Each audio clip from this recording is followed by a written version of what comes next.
You're listening to Financial Advisor Marketing, the best show on the planet for financial advisors who want to get more clients without all the stress. You're about to get the real scoop on everything from lead generation to closing the deal. James is the founder of theadvisorcoach.com, where you can find an entire suite of products designed to help financial advisors grow their businesses more rapidly than ever before. Now, here is your host, James Pollard.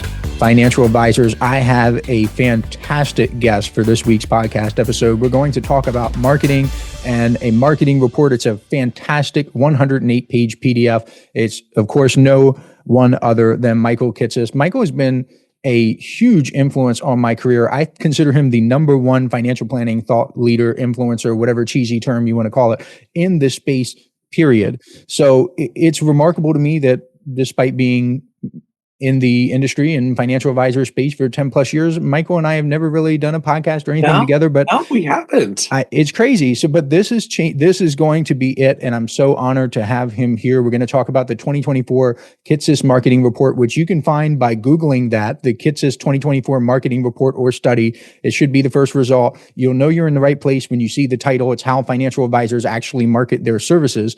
Yes. It's 108 pages. Again, just so you know you're in the right place. It is chock full of valuable information, and I cannot recommend it enough. That's why I'm so glad to have the man himself here to talk about it. So, Michael, thank you. To talk a little bit about yourself, introduce yourself for the few who don't know you. Awesome. Oh, I appreciate that. Thank you, James. So, Michael Kitces, Chief Financial Planning Nerd at Kitces.com is the formal title. We are a team of nerds. We've just decided to own it.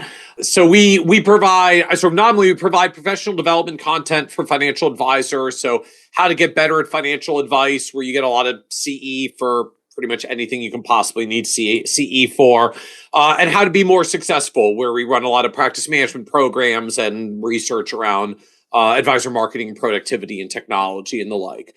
I also wear a couple other hats. I'm head of planning strategy for Buckingham Wealth Partners, which is our advisory firm. I'm a co-founder of XY Planning Network and Advice Pay, FP Pathfinder, New Planner Recruiting. So I wear a lot of different hats, kind of come with a lot of different lenses for the advisory world. But I know our discussion today, this study is one of 4 that we do on a rotating basis over a 2-year cycle. So every 6 months, we put out a new study, one on advisor productivity, one on technology, one on well-being, and then this one on marketing, which just came out in the first half of 2024. And for folks who are looking as well, kitces.com/marketing will also get you there direct. But Googling for it works pretty well as well. We try to be good with our Google SEO game. And we'll talk about that a little bit too, because SEO and content marketing, it appeared several times in the study. So what do you think are some of the most important findings? Just things that advisors need to take away. We'll get that off the table first. That way there's value front loaded in the podcast. So there are a couple of things to me that are interesting in what we see from this study and kind of the repetition of it that we've done over the years. The first is, I would say, by and large, most advisors grossly underestimate their marketing costs in the first place. If you look at the typical advisor's P&L, the average advisor spends about 1% to 2% of revenue on marketing. It's not a terribly high number. And I think a lot of that just comes from how we've all been trained as advisors, or most of us, if you've been in for any period of time, which is the way you get clients is you go out there and you find people and you get to know them and they decide to do business with you. Networking is areas of influence and seminars and education, like all the things that we've learned over the years to get out there and be present in our communities and build relationships and bring on clients. And that's fine and well and good. We'll talk a little bit more probably later about particular tactics and how they show up. But what it means for most advisory firms is that a huge portion of their marketing expense is basically their advisor compensation, which we kind of put in the bucket of like my advisor comp, like what I have to pay my team to serve my clients well. When in reality, for a lot of firms, like 20% of their advisor comp is actually business development time, which means if I was going to kind of true up your profit and loss statement, it should go in the marketing category. And if I move it down there, what you find pretty quickly is that a lot of advisory firms really spend more like 10% of their revenue on marketing and sales, and they're not very efficient at it. A lot of firms will, when you do that reconfiguration and you say, well, what I spend on marketing is, the stuff on the marketing line item of my P&L, and maybe 20% of my advisor compensation, because 20% of my time is going towards business development. And you divide that by how many clients he actually got in the past 12 months, you come up with these numbers of $3,000 per client, $5,000 per client. Some are $7,000 to $10,000 per client. That's like the total cost to the business to get one client. And that's a lot of money. Now, the good news is when we work with clients that have 90-something% retention rates over several decades, the math works pretty well. But I think this is also why a lot of advisory firms find that when you've been doing it for some period of time, you start implementing minimums of things like $250,000 or like $3,000 fee minimums we find are very, very common. And not coincidentally, we find that the average cost for an advisor to get a client is right around $3,000 when you put in both the hard dollar spend and the value of their time. And so we've all kind of converged in this space where we make our minimums about what it costs to get a client in the first year. And A, it's a high number, and B, it anti-scales. So one of the most striking things we found is that as advisory firms grow, their cost to get clients actually goes up. Yeah, I've seen it too. Yeah, anecdotally, yeah. That's ideally it's supposed to go down, right? Like the whole point of we're scaling, we're bigger, we have more marketing resources to pool in the firm. It should go down, but it actually goes up, which is why a lot of us also raise minimums as our firms grow. It's like somehow I grew this business getting anybody who had a pulse and could fog a mirror. And now that I've been 10 years successful, I'm supposed to have all these economies of scale. I feel like I'm losing money if I don't take anyone that has at least 200,000 of assets, 500,000 of assets. Sometimes we move even higher than that. And it's because so many of us build these strategies around our time, right? I go and do business development. And that means the bigger the practice, the more valuable your time is because the more revenue you manage. And the more expensive your time is, the more expensive it is to go get clients. And so as firms grow and move up market over time, as they tend to do, most traditional advisor marketing approaches end up with a anti-scaling effect where the marketing gets more expensive as the firm gets bigger because the time gets more expensive.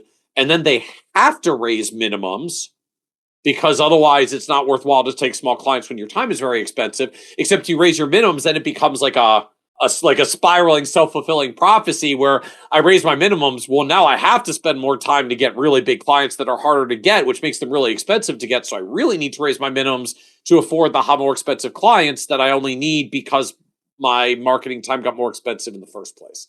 And it just kind of spirals upwards in challenging ways that ultimately we see advisory firms tend to flatten their growth as they grow as well. And so in the ideal world, we grow and scale up and our marketing costs become cheaper and we're gaining economies of scale. And in practice, one of the most striking things we find in our study is that basically the exact opposite happens and our time becomes a giant bottleneck that squeezes down the growth of the firm. Do you think it is good advice to tell newer advisors to focus on the most efficient strategies from day one? Because I guess the problem that they run into, like when I'm just talking to them, is I don't feel comfortable saying, look, go all in on SEO and content marketing and podcasting and all this stuff on like day one or year one, simply because you're not going to see a return from that for a long time. So how do we make that better? Yeah. So look, I think of this in kind of two parallel tracks. There's stuff that works faster that's either time intensive or can be expensive in the long run. And there are things that work in the long run that tend to be cheaper, but require a long run to get there. So some examples in that context. Look, good old fashioned cold calling still works. Cold calling, door knocking, if you're... Yeah, that was like number 2, I think. That espouse that. We still see solid numbers from it. Now, you spend a lot of hours and the success rate is horrifically low. But you know what? If you're going to spend 40 hours a week and do 1,000 calls and you get a fraction of a % hit rate, you might actually be getting a couple of prospects a week and a couple of clients a month. And that's better than most advisors. That's actually a lot better than most advisors if you're getting several clients a month. So brutally difficult, incredibly time intensive, not terribly pleasant, but hey, when you're in your first year or two or three and you have a lot of time and not a lot of clients, and not to be harsh, but like the cost of your time is not terribly high when you don't have very many clients and revenue yet, at least from a business perspective, it really is cost effective to do super time intensive things.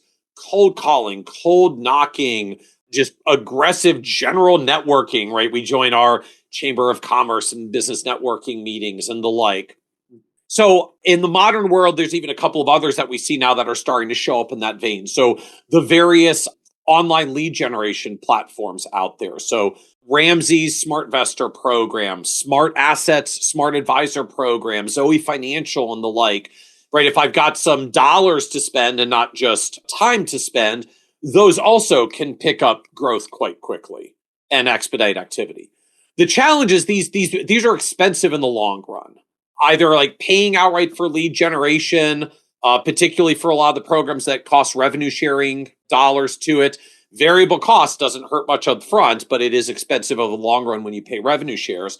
Time might be cheap up front, but it gets expensive when you keep doing time-intensive strategies year after year. I'll contrast that with strategies that tend to have very compounding effects and economies of scale. So almost anything that is niche-oriented, where you build a brand around a particular offering and a particular capability and a particular clientele that you work with and get known for, there's all sorts of ways then that we can amplify that. We can get really good at SEO around the segment that we're trying to serve. We can get really good at building newsletters or social media presences or educational offerings that become lead generation funnels and pipelines that we build ourselves. Now, the caveat for those is it takes a long time for that flywheel to get going, right, and to pick up some momentum. You can get something from a lot of those strategies in 6 or 12 months, but the reality that, I've seen, having founded multiple businesses over the years, like it's usually 3 years before you really see momentum. You might see some activity in year one and you see a little more activity in year two. And then all of a sudden, like year three, you get more growth than 1 and 2 combined. And year four, you get more growth than 1, 2, and 3 combined. And you're going like, where was all this in the first 2 years when I really needed it and it was not going very fast? So, you can almost think of it as like, there's marketing that we do to get activity now, and there's marketing that we do to plant seeds for the future. And the seeds that we water and grow ourselves tend to be much more cost-effective way to get trees in the long run, not to overuse the analogy. But either some people start with very slow watering seeds and then don't survive long enough to see them sprout, or really what I see happen most often in our business is we're so desperate to get clients when we launch because I need the revenue, because I told my spouse I'm going to try this for a while, because I'm in an advisor development program that says I have to have this much money by this many days or years, or I'm not going to qualify my contract rate. There's immense pressures when we're getting started to make things happen fast. And the reality is fast approaches tend to be more sales-based than marketing-based. And we build a sales-based business development style and culture that becomes a burden around our neck later, because it doesn't scale as we grow and our time gets more expensive. And so the thing that works for us at the beginning becomes the anchor around our neck later if we can't at least figure out how to reinvent it. So relative to your initial question, the ideal I would tell someone who has at least some latitude and flexibility about how they're approaching their marketing in the first years is I would plant as many long-term marketing seeds as I can, because you will thank me in the long run. And I would do as many of the short-term strategies as I need to do so that I'm here in the long run. So the more you've got financial runway to give yourself time, the more I would lean marketing. And the more you need some revenue coming in the door ASAP, the more I would lean towards anything that makes revenue come in the door ASAP, because you get no credit in the long run if you're not here to keep playing the game in the long run. I feel like you're speaking my love language, and I hope people listen to you because I frequently say stuff like work on outbound during the day, inbound at night, keep going, keep going. I get frustrated with a lot of the marketers in the financial advisor space because I feel like many of them are selling a pipe dream. Like all you have to do is just write these blog posts and everything will be fine. Or all you have to do is just make cold calls. But like, you're right, it gets more expensive later, when you are still making cold calls and you still have that chain around your neck and you can't escape. So I know it's hard. I know it's difficult, but That's really it. And the research says that. I would like to go through, just so financial advisors know, the success rates by tactic. I'm just going to go super quick. Yeah. We have, so client referrals is number one, then cold calling, door knocking, as you have mentioned, centers of influence, which I love, traditional solicitors. So that's like hiring people to set appointments. It can be hiring people to set appointments. More commonly, it's doing rev shares. Okay, yeah. People that, like, if you give me the client, I'll give you a cut of the revenue. So sure. Often we do that with our CPAs. So it's in our research, like centers of influence is, I build the relationship with the CPA or the attorney, and like I send them some business, they send me some business. Maybe I do with mortgage brokers and others that we do it in the space. If we're one of the types that's like, no, I've got a strategic relationship with a particular CPA firm and we give them X% of revenue for every client that they send over our direction, we put that into the solicitor's realm. So like actually register as solicitor with all the disclosure and additional things we've got to do where money changes hands. Sure. So then you have online advisor listings, which we talked about, media appearances, direct postal mail. So I thought this was interesting. So we're late on this, but in December, I did a whole thing with direct mail and I wrote letters for financial advisors and they've just been dominating. But I will say direct mail was like number 2 or 3 highest revenue. Number 4 highest revenue per client, but apparently there were only 5 to 9 responses. So take that with a grain of salt. So yeah, direct mail. I'm glad to see that, selfishly speaking. It still works. I mean, again, it's got some cost to it, right? I mean, just envelopes, mailers, and drops and all the rest. But yeah, I mean, look, the 2024 saw one of the largest RIA acquisitions in the history of RIAs from a firm that grew 100% organic with no M&A for a multi-billion-dollar valuation.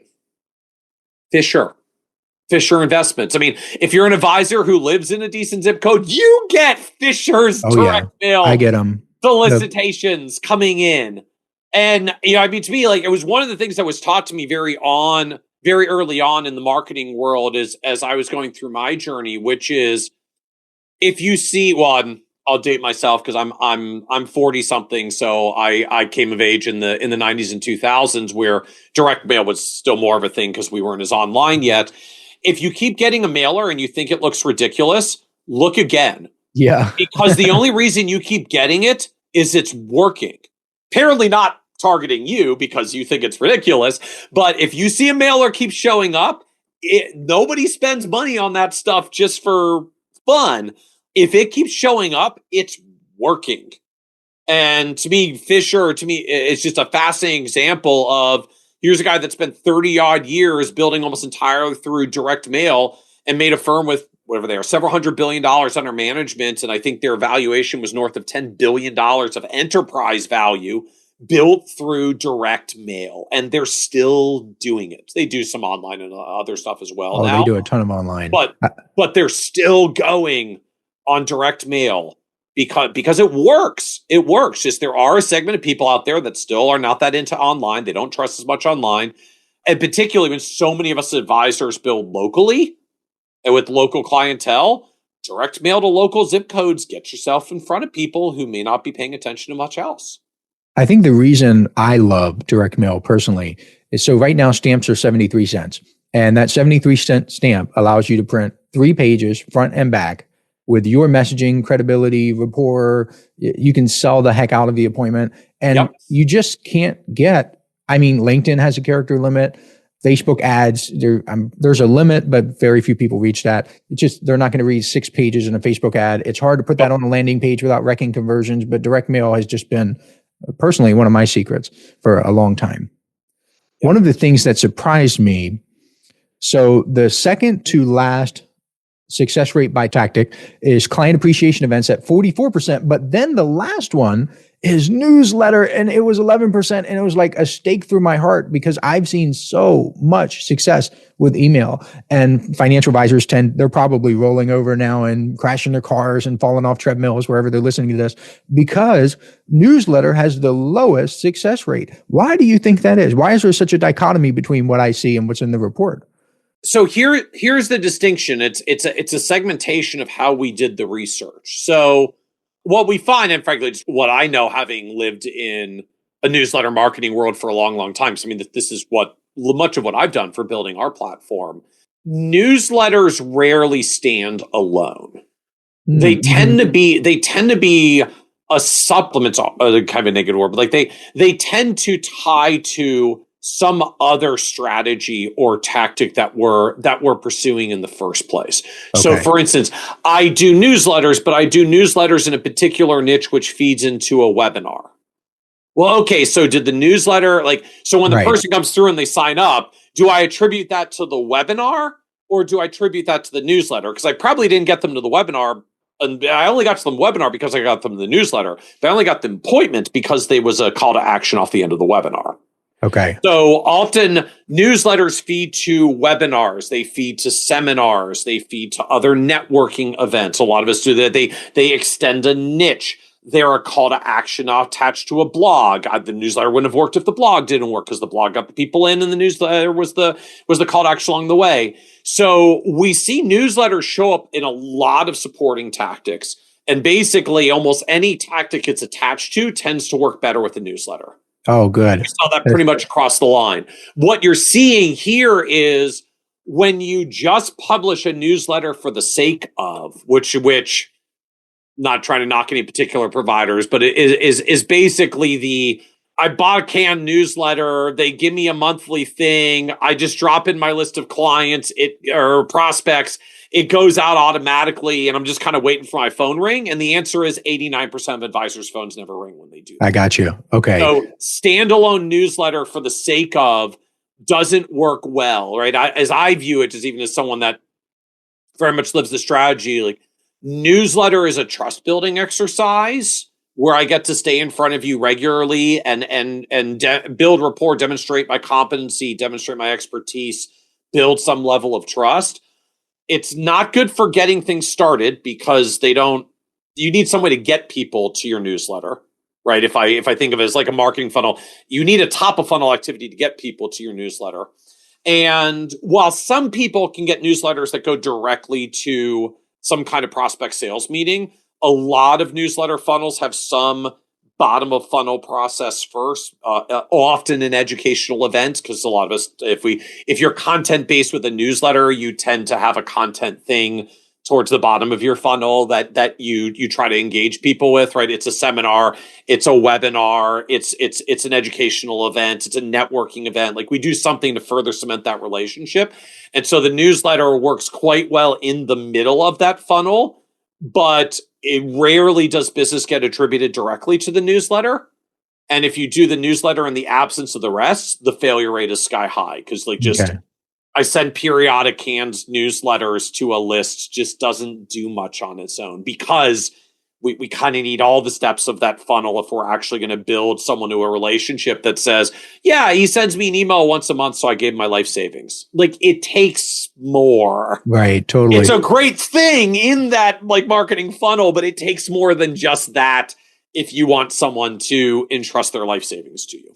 That makes me feel a lot better because since 2015, the number one most important thing, and I put this in a lot of podcast episodes, I say the holy grail of financial advisor marketing is multiple marketing strategies. And that's exactly what you just described. I am so thankful that you did because, again, I hope financial advisors listen to you. If they don't listen to me because they don't like me for some reason, who knows? The most successful, well, first of all, email marketing, from what I have seen, is the most successful appointment setting strategy, but it is back to the funnel that you described. It's a webinar, blogs, LinkedIn, podcasts, again, multiple marketing strategies. Listen up, financial advisors. This is something special I'm doing exclusively for people who listen to this podcast. If you subscribe to the Inner Circle newsletter over at theadvisorcoach.com/coaching, I will send you a collection of 7 copyright-free emails personally written by me that you can use right away to begin getting more clients. I call these my objection-busting emails because they're designed to overcome the biggest objections financial advisors face. All you have to do is send me an email letting me know you've subscribed, and I will reply back with a link where you can download them for free. I originally offered these in the May 2024 Inner Circle newsletter issue, and it was one of the most popular bonuses I've ever given away. Today, these 7 objection-busting copyright-free emails are only available to listeners of this podcast because I'm not mentioning them anywhere else. Go to theadvisorcoach.com/coaching to subscribe today. Now, back to the show. What I have seen great success with advisors is it's going to sound so simple, but it's crazy effective. So a lot of times financial advisors don't get results with emails because there's no reason for them to get results, as crazy as that sounds, or as simple as that sounds. People have reasons for not doing things. In sales, these are objections. You could list all of the objections that you can think of for why people wouldn't do a thing that you want them to do. In this case, set an appointment. Maybe they don't trust you. They don't think you have enough credibility. They don't have enough time, whatever. I have seen insane success with each email telling a little story, being a little entertaining, nothing with personal finance or investment advice or anything like that to keep compliance happy. And you overcome that objection. So I'll give you an example of one of the most successful emails is a financial advisor talking about how he, the financial advisor, was afraid to set an appointment and had skepticism of setting an appointment with personal trainer, nutritionist, whoever it might be. And then the financial advisor demonstrating how he got over that fear and then applying that to the prospect. That has been such a winner. And that has been my approach. I don't know if you've ever seen anything like that, but that has worked well. Yeah, the old saying in our industry since forever, right? People do business with people they know, like, and trust. And even when we look at the roll up of all of our statistics, so one of the interesting things that we did with our study, right? So we asked all these different tactics. How many clients did you get from them? How much revenue did you get from them? Right. So we can figure out which ones are working and which ones are expensive and which ones get bigger clients or smaller clients and the success rates and all that. So, we go through all the different tactics and what was generating what. We also came out from the other one. We said, okay, so we talked to all these advisors. In the aggregate, it represents thousands of clients that came on board across all these different advisors.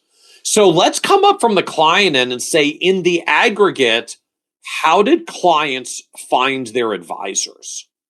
Like, what were the pathways in total that got clients to advisors by the marketing strategy that they landed in or through to get to the advisor that they got to?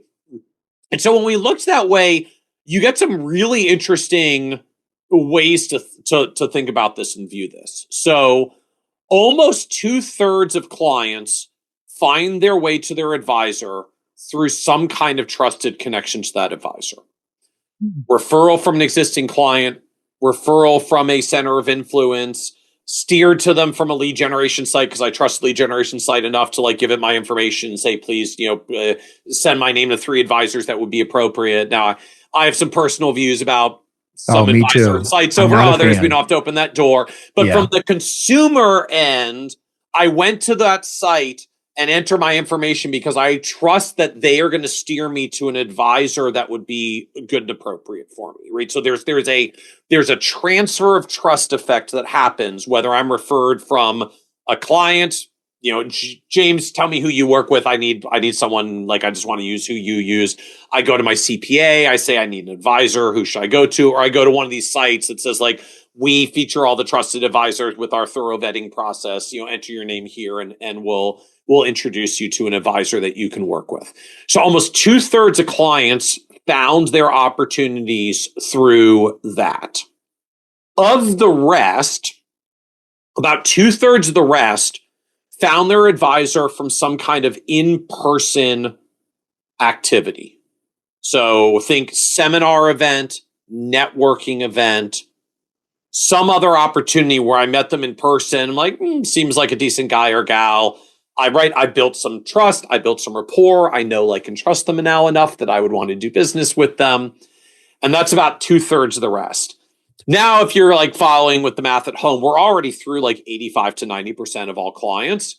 The last 10% is basically everything else combined that's out there.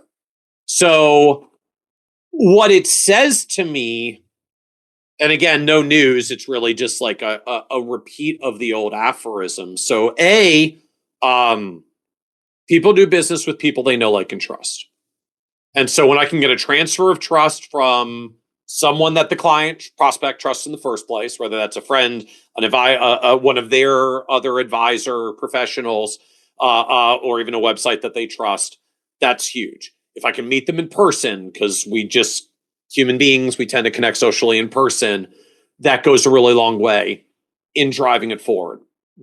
I think it's also why when we look at sort of like what works of what's left, or even the discussion names that we had earlier around the parts of newsletter that work and the parts of newsletter that don't, to me, just it utterly reinforces the whole nature of what we do in marketing as advisors is building trust. Totally. Full stop. Yep. There ain't nothing left besides that. So either they're asking someone to build trust, they want to meet us to build trust, or at best, if we're going to go after what's left, look, there is a segment that's left. If you can be dominant in what's left and you merely get 10% of all households, there's 120 million from the US. So like 12 million households left who do the last 10%, pretty sweet opportunity.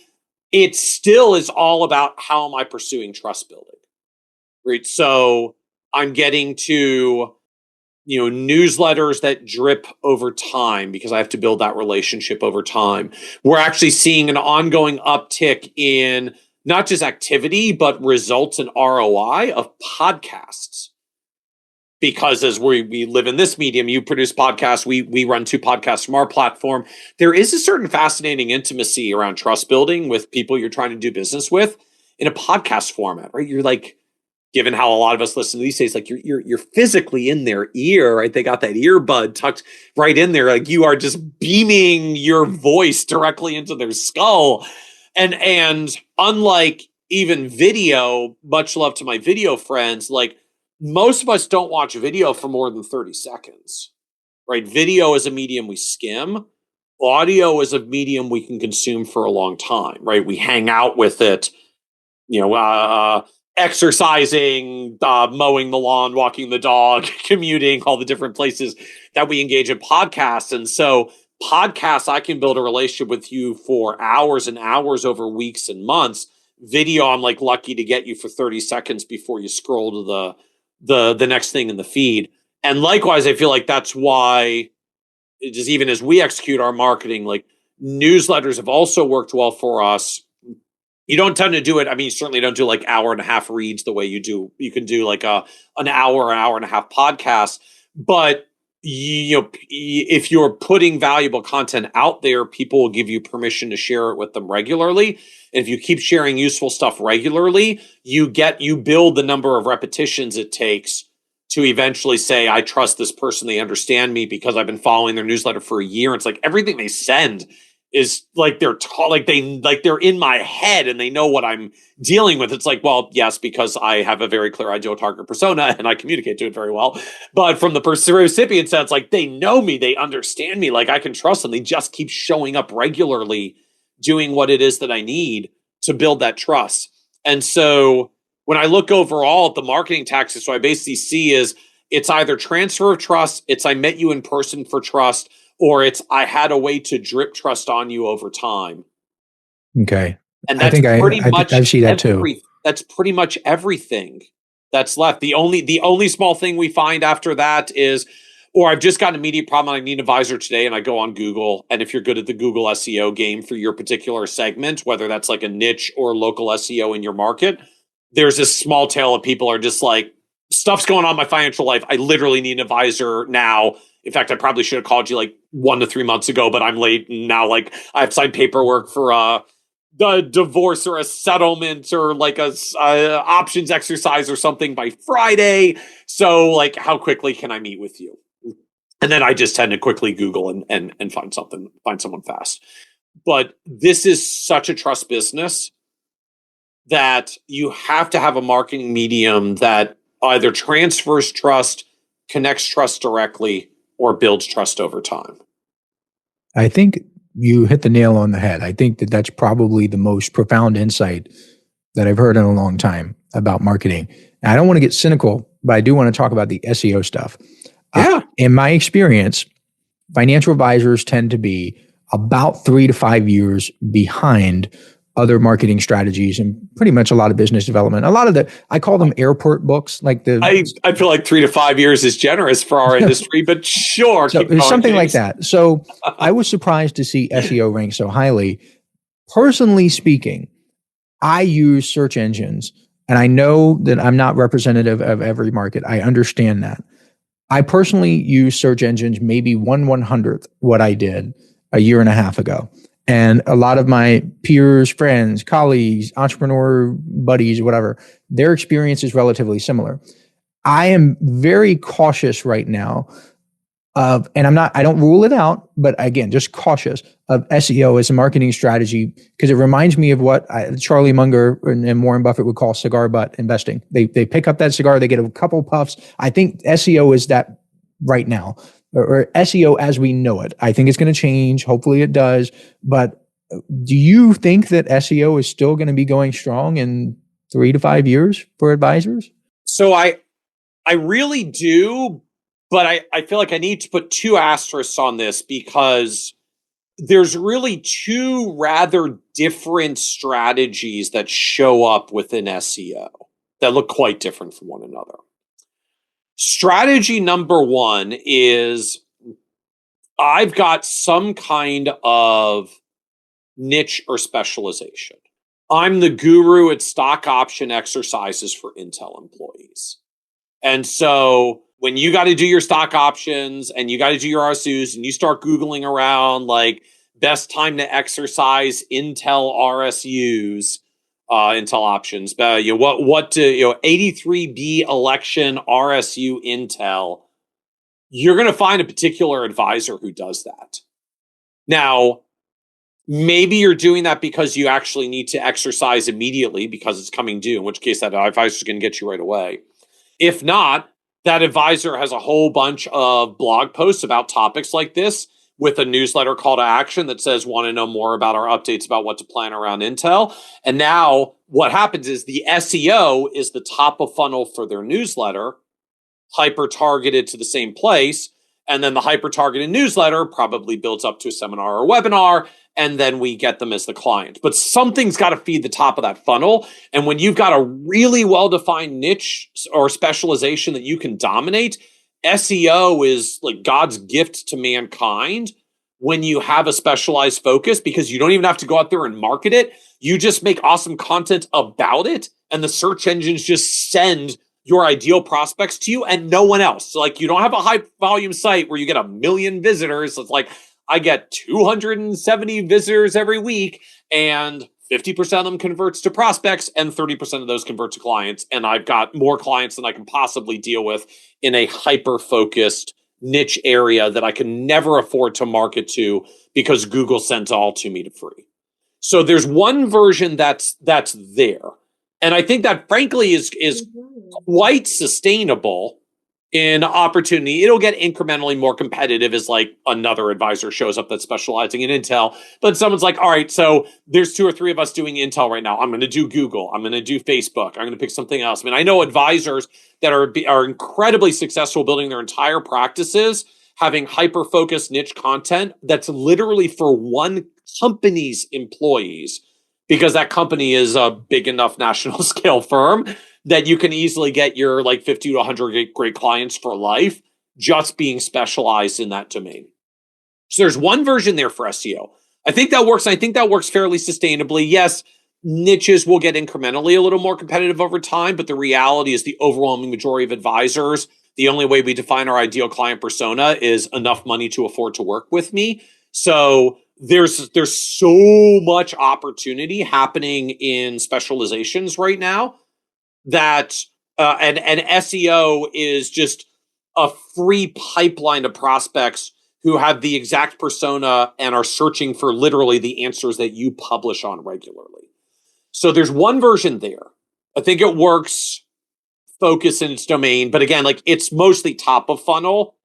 You can't just do SEO. I need SEO with content from a blog. The blog has to feed to a newsletter. The newsletter maybe feeds to a meeting. If not, it probably feeds to a seminar or a webinar, and that leads to a meeting. So it works, but it's got to be part of a whole funnel. Like no one just Googles that and gives you life savings on the spot usually. The second version of SEO that we see is local SEO. So yeah, I don't think that's going away. I don't think it's going. So it's been an interesting mixture.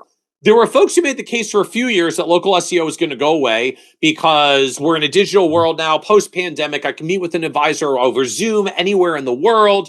So like, why do I even need one local? Like, yes, but this is a human relationship business. While we can build trust online, been there, done that, there is a certain ease and expediency to just literally building locally in my community.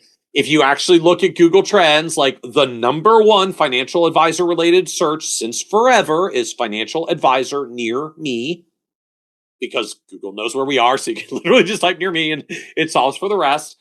And to me, like at its core, that's basically a version of a niche specialization. My niche is people whose home or office is geographically convenient to the address of my office. And that works. And I think that still works. I think that still works for a long time, even in a digital age. There are a bunch of humans that really like local in person. In fact, some of us have even been so online out that we are kind of like resurging back to local as a way to engage locally. And the interesting X factor to me, James, around local SEO that actually means we're seeing an uptick, a rise in advisors that are finding success with SEO hooked to local is thanks to our change in the marketing rule a few years ago. Now we can ask our clients to leave Google reviews. Now, some compliance asterisks: ask uniformly, don't cherry pick, everything's got to stay there. Be careful about how you respond to them, that you don't create entanglement. So like, please consult your compliance attorney before you do the specifics of how to execute Google SEO Google reviews properly. But local SEO plus Google reviews, when Google is the number one search engine, financial advisor near me is the number one search, and Google shows a results preference for those who have high ratings. Oh, and by the way, the number one way that consumers are trying to make decisions is like decisions based on trust. And one of the best ways to engender trust is to show peer reviews of results so that we can see other people have done this, even if we don't know a person, ourselves to refer us. And so that nexus of activities, financial advisor near me is a number one search. Google still sends immense amounts of traffic. Google has a preference for those with good reviews. Consumers are trying to figure out who to trust when they can't figure out who to trust. And so they often do rely on reviews. And thanks to a change in the marketing rule a few years ago, at least in the RIA channel, you're allowed to ask clients to leave those reviews and prompt them to leave reviews as long as you do it in a compliant manner. Means we've seen a couple of advisors whose Google local SEO results have just like hockey sticked upwards in the past 12 to 24 months because of all those factors coming together. So we see both of those working, but both, like, they have very specific refinements about how they're done. Like, niche doesn't work alone. It's your top of funnel to a funnel that needs regular content to drive new SEO activity. It needs keyword optimization to drive the results. It needs a newsletter so you can drip on them because they don't just Google their way back to your website. If you get them there once, congratulations, but you need some call to action to keep them in your ecosystem. And then you still need a way to convert them through your newsletter funnel before you get them to action.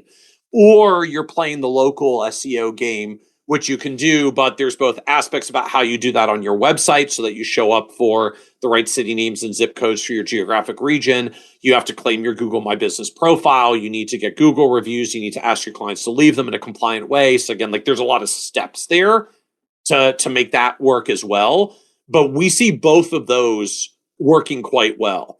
But both are hyper-targeted in their context, right? Like, I'm either a geo-targeted search near me, or I'm a very targeted search for a particular, like, really niche problem that I have, right? I work at this company and I've got these benefits, and the company's asking me to make all these decisions, and they're life-changing $1 million decisions. And I'm searching online for very expert content to help me figure this out and not screw up this really big decision. Writing an article of like 7 reasons why Roth conversions are awesome will get you literally nothing. Yep. SEO it's going away. So most of the ways that advisors do content historically doesn't work. Like, we don't see it working in the standalone newsletters. We don't see it working in the standalone blogs because it doesn't bring anybody in anymore and it's not even the most nurturing of the people that are there, because you're just like you're sending them something that CNBC also sends them, and CNBC has way more distribution and reach than you do and ever will. I think that's a very interesting point. So I guess that's how I feel. I feel that the general articles like the Roth IRAs and 10 reasons why you need an HSA, yeah, that's gone. That's dying a terrible death, and rightfully so, because I'm kind of sick of it. But I think you're right. The very specific, specialized, because even in an artificial intelligence tool, if I go to ChatGPT or Claude or whatever, and I say, I need a financial advisor who helps with whatever, they're pulling the information from the search engine anyway. But so I guess I should have phrased that better. I do think that the correct. general, and yeah, like tell me the pros and cons of a Roth conversion. Like we're going to ask AI about that at some point. Right. But, yeah. Tell me how to properly execute an in-plan backdoor, mega backdoor Roth at my employer with this name that uses this 401k provider, and how to do the paperwork because I can't figure it out. You can, if you're at a major employer, you can probably find an advisor who's literally written that article, because there are some really hyper-targeted niche advisors who are getting that. And AI doesn't have enough, like that's so focused of a search. AI is too generalized to know how to give that level of specificity. And in general, I mean, look, many of us at least have played around a little with ChatGPT and the like, and we've all kind of learned it's pretty good at most things. But if you get if you get too deep into some specialized area, it hallucinates, it doesn't know, it makes mistakes. Right. And so again, when you translate that to a client world, right, the number one thing I'm searching for is someone I can trust with life-changing decisions. We're a really long way from AI doing that, right? The higher the stakes and the more complexity, the worse it is. The higher the stakes and the more complexity, the more concerning and more I need trust as a consumer. So the things that clients need us for the most is the thing that they naturally trust AI the least. But again, like general education, yeah, like AI is going to give some cool, useful stuff, and it'll probably be pretty decently good because it's just going to aggregate everything that all of us ever wrote into some general educational material. So the opportunity lies in the specifics. And to me, the cool opportunity that we have as advisors, I mean, look, if I'm building a business like Vanguard or Schwab or Merrill or Morgan, like some firm that needs like tens and hundreds of thousands of clients across the nation, it's very hard for them to market. Like they have to market with national brands, Super Bowl commercials, all that cool stuff. You can trust us because we've been around for however many decades or centuries. That's what they have to hang their hat on because they need so many people. They can't go after anything with any level of specificity. Most advisors, we can have ludicrously successful practices with no more than 50 great clients. Yes, a lot of us have like 100 or 200 clients. It's like, cool. So now let's go through the list. How much revenue do you generate from your top 20% of clients? How much profit do you generate from your top 20% of clients? And we quickly get back to, okay, so I basically generate 100% of my profits from the top quarter of my book. Cool. So you too are actually successful with 50 great clients and 100 or 150 you couldn't say no to, who are dragging down your profitability, and you're supporting them as a service to your community. When you can be successful with 50 great clients, like there's almost no specialization and focus that's too specific at that point. I mean, there's 7 billion people on the planet. You need 50 of them who can afford to pay your fees to have a great successful practice. It's so feasible to be targeted in a business like ours when you're operating as an individual advisor. And I mean, that's even this kind of the superpower of why I remain incredibly bullish on solo advisors and quote unquote small practices in a world where everyone says like you have to merge and grow huge to survive. I'm like, no, you don't. Like you need a bajillion clients just to pay your overhead. I can have 50 great clients in the system to make $1 zillion. Like I'm cool. Keep doing your big firm thing. So not to knock some folks that want to make big firms, but you really don't need it when you can be wonderfully successful with a hyper-targeted, high-quality client base. That's kind of how I feel as an entrepreneur, not even like in the financial advisor world, just from a marketing perspective. Like I run a pretty lean business, but it does okay, and it's primarily just me. Like, yes, there's some people in the background who make wonderful things happen, but no, I'm totally with you there. I want to be respectful of your time. I think this has been Probably maybe the best podcast episode ever for financial advisor marketing. Definitely top 5, maybe top 3. Awesome. So I am so grateful. If there was one key insight, and I think it's the trust thing, or like actionable takeaway that you want advisors to have, what would that be? So I'd actually go a little bit of a different direction. Like if there's one other thing that to take away from our research. So one of the fascinating things we find overall, just when we look at our research, is every marketing channel has wildly successful advisors, right? Even down to like, we all knock direct mail except the single largest organic growth marketing RIA in the history of RIAs did it almost entirely with direct marketing. Thank you, Ken Fisher. Every marketing strategy has some advisors who've been wildly successful, and every marketing strategy has a giant slew of them that are literally generating 0 results. Not bad results, like 0. Mm-hmm.